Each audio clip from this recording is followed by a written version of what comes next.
Let's say for this, I get the spectator to shuffle the deck, and once they have done that, they would hand the deck back to me, and I would explain to them that I'm gonna just drop cards and all they have to do is call out stop.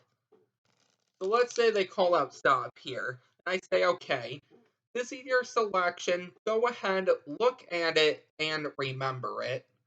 So in this case, we have the 8 of clubs. They could even sign the 8. It doesn't matter.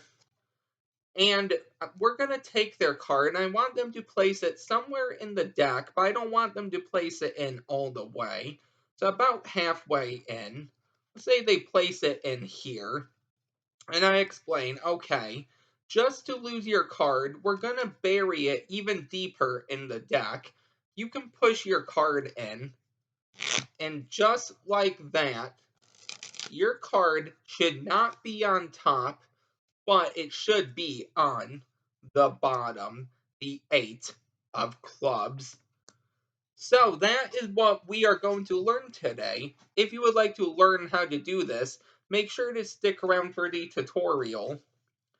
So before I get into the tutorial here, in case you're wondering about the deck I'm using, these are the Rise Playing Cards B2. Okay, and I have a deck review on these, so I will leave that down below in the description.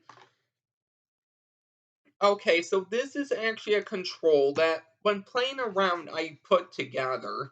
Now, I'm not going to claim this as an original yet, even though I can't find any videos or books or sources, websites, or anything on it.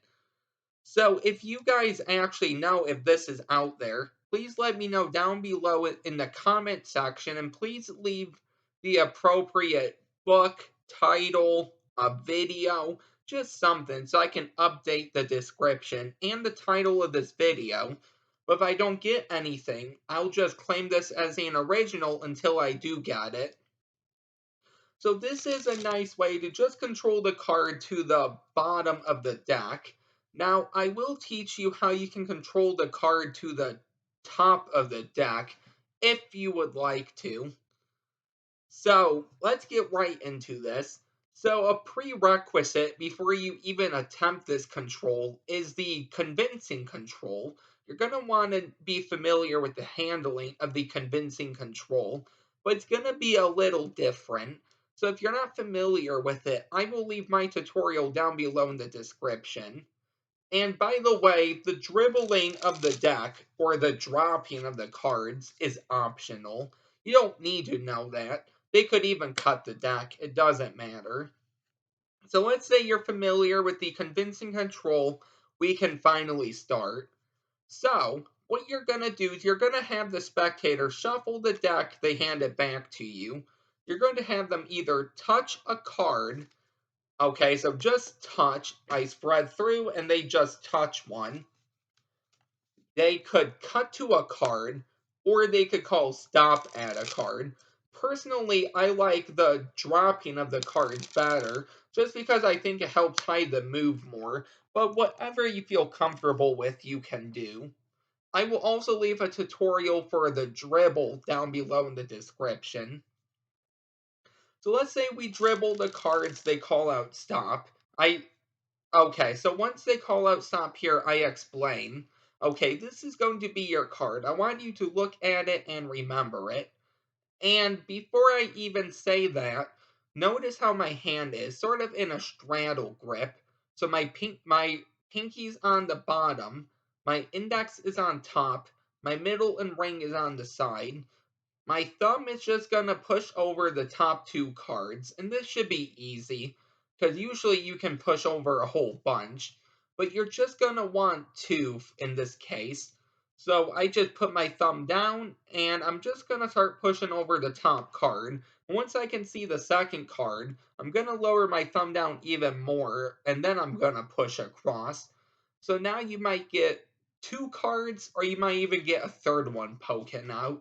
Okay, you just want the top 2 cards.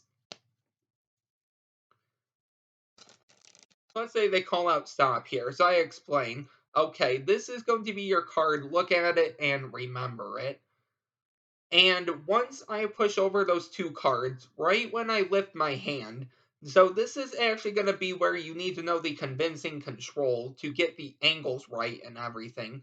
But you're just going to lift up your hand and you're just going to use your thumb to pull back this top card, okay? Now, it doesn't have to be perfect with the second card. It helps if it's perfect, but it really doesn't have to. So right once the deck is about to their eye line here, my thumb is going to push this top card back. And keep in mind, because I'm in straddle grip, the card can't really go to the bottom too much, and it can't go to the top too much either. So I say, okay, go ahead and remember this card. And just like this now, I can show them the 10 of hearts, when in reality, it's the 6 of clubs. So I say, okay, go ahead and remember this card. Right when I'm about here, okay, I'm going to push back this card and continue raising up. One thing you don't want to do is this, okay, remember this card. Because now they saw the 6, why do they need to remember the second one when they saw the first one? And plus you want the second card here to look like the first one. Okay, so this move is easy, but it is angle sensitive. So you're here, and once you reach about eye line, you're going to pull it back and continue raising up. Once they saw this card, they could even sign it, but don't have them take out the card, obviously. They want to sign it, you can take the card out, but keep in mind, you don't want to pull it out too far. So then I might sneak it back in a little. And once they signed it, you're going to lower your hand and you're going to do the same move. So once it's about eye level, I push the card out, okay? So you raised up, eye line, you pull the card in, you continue raising your hand up. Well, this time you're going to lower your hand, and when you're eye line, you're going to push the card out and continue going. And once your hand is all the way down, your thumb shouldn't be moving anymore, so it shouldn't be like this.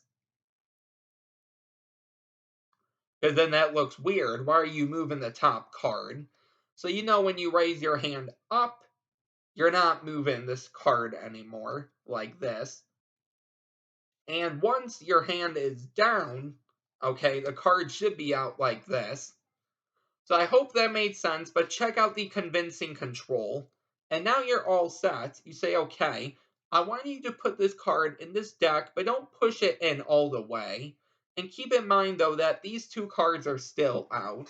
So this is going to help set up for the next move.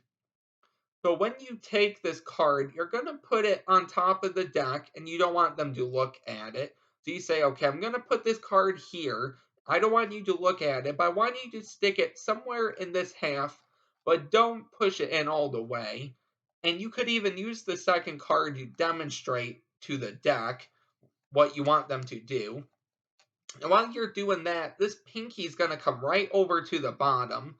So once they understand everything, they're going to take the card, they're going to push it in, and now you have all the time in the world to just pull back on this card, and you secured yourself a nice pinky break. And that's really the whole move, okay? So I'll go over that from the beginning. Say they call stop here. I say, okay, I want you to remember this card. Gonna raise your hand when it's about eye line. You're gonna pull it back while raising your hand. We got the 10 of hearts again. And now you say, okay, we're gonna take this card. Lower your hand when it's about eye line like this. So they see the card, but they don't see what card it is. You're gonna push it out. So this might be a little more angle sensitive, but it is possible to get away with. So we're here, bam, and bam. Sort of like that. So now you could even have them call out stop. It doesn't matter. They push it in, and you say, okay, push it in, but not all the way. And keep in mind how this card is still out. So your pinky goes right to the bottom, and your thumb pulls it back. So they put in the card. And now you say, okay, we're going to bury this card even more now. So because you have your break, you're going to put everything right on top of the break. Okay, I like to move this card right to the side. I say here, let's cut let's cut your card even deeper now. So now you have a big thumb break. So you're just gonna lift up on the thumb break, cut this bottom half right to the top.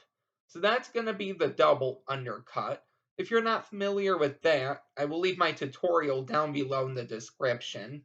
And once they push their card in, actually, it's on the bottom.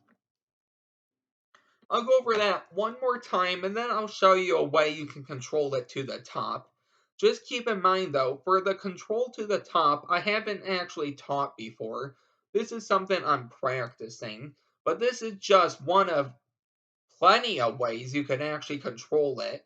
I actually have a video I just remembered of controlling cards from the bottom of the deck to the top of the deck. So I will link that below, but I will give you a quick overview of what I have in mind. So here is the control one more time. I'm not going to teach as in depth, but I might give you a slow performance, sort of like tutorial. So they call out stop, they cut, they do whatever. You're gonna push off the two cards when it's about eye line, pull it back with your thumb, you show the seven of spades. Now you're gonna lower your hand down, and once it's about eye line, you're gonna push this card out, and you're gonna stop and continue lowering your hand. This card is now gonna go somewhere into the deck, and you're now going to have them push this card in while you remove your hand. Bring your pinky right over to your other fingers. Use your thumb to pull back that top card. Now, all you have to do is put this big deck right on top of everything. Just gonna lift up at the break. And now, once you lift up at the break, just cut all these cards to the top. And now their card is on the bottom. That is the move. And last but not least, here is what I had in mind. I'm not going to teach this in depth, but I will give you a quick uh, tutorial. So you're just going to be talking to them about everything you just did, and all you're going to do is hold the deck like this. So your thumb is at the back right corner, your index and middle is at the top right, and you could even use your thumb here to bevel out the deck some. But you're just going to come under and you're just going to push this bottom card all the way over until you feel it hit your pinky. And then once it hits your pinky, you're going to open it up, continue pushing super far. So now it goes in between your pinky and ring finger. You can now bring your pinky up to secure that card. Okay. Watch your angles for this. Okay. So now you can let go, come over with your other hand, grab the deck, let go with your other fingers. Okay. So you don't want this to be seen. So what I might actually do is we know we're here, so I might bring my hand in some. I might grab the deck, and now I'm just going to come back forward right on top of the deck, and I go right into a dribble. And that is what I had in mind. So it might look actually something like this. Make sure that doesn't happen, obviously. So let me go over that one more time. So we have the five of clubs. Okay, I grab the deck. I come right over. I dribble. And that card is on top. So that is the move for today. I hope you really enjoyed this one. Please let me know if you have actually seen this move anywhere. And if you have, please leave a comment letting me know where the move is from, whether it's a book, a video, a source, whatever, so I can update the description and the tutorial. So I hope you really enjoyed this one, and I will see you next time with a new video. Bye.